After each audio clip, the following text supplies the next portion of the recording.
The David Kaplan Award for Best TV or Video News Spot, which is sponsored by ABC, takes us again to the Middle East. The reporting of Nick Schifrin, Phil Maravilla, and Ben Mulkey of Al Jazeera America distinguished themselves in a crowded field by risking their lives to give voice to the voiceless on both sides of the conflict in Gaza. Phil is here from Denver to accept the award, along with Nick, who brought a posse of friends and family.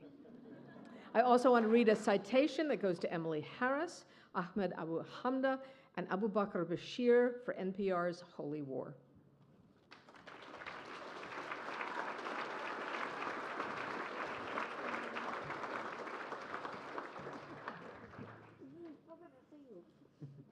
Old friends. We spent 5 straight weeks in Gaza, and when I left Gaza, I went home to Jerusalem to a watch store owned by Jewish owners to fix my watch. And they asked me where I was from, and I said I was a journalist. And they said, well, have you been in Gaza? And I said, yes. And they said, tell us the truth. Tell us what really happened in Gaza. I got through about 6 words or so before they angrily interrupted me.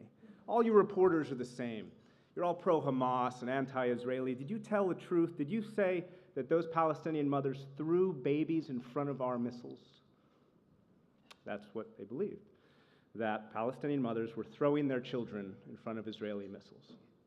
Of course, it goes both ways. In Gaza, we met and interviewed a 9-year-old who'd survived 3 wars. We asked him, what do you think of Israel?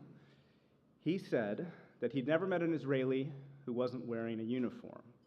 He's 9. He said he hoped they all die and that he hoped Israel was wiped off the map.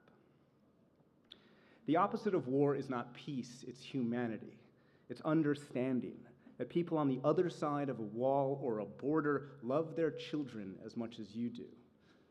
That's what David Kaplan believed. He and we share people's stories so our viewers or readers understand that humanity is not restricted by the location of our birth.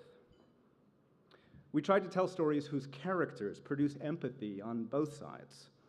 Characters who produce understanding for us, an American audience, for that American woman sitting at a couch, hopefully saying, now I understand a little bit more about that person's motivations.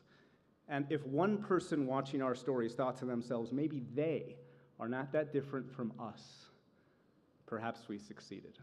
So on behalf of Phil and Ben, thank you to our families, our partners, Laura and Kim, for all of their support, Marcy McGinnis over there in the dark for being a rock and our journalistic guide before, during, and after Gaza, and especially Sami, Ami, Allah, Salah, Muhammad, the Israeli and Palestinian teams we worked with throughout the war. Of course, this award would not be possible without them. Thank you very much.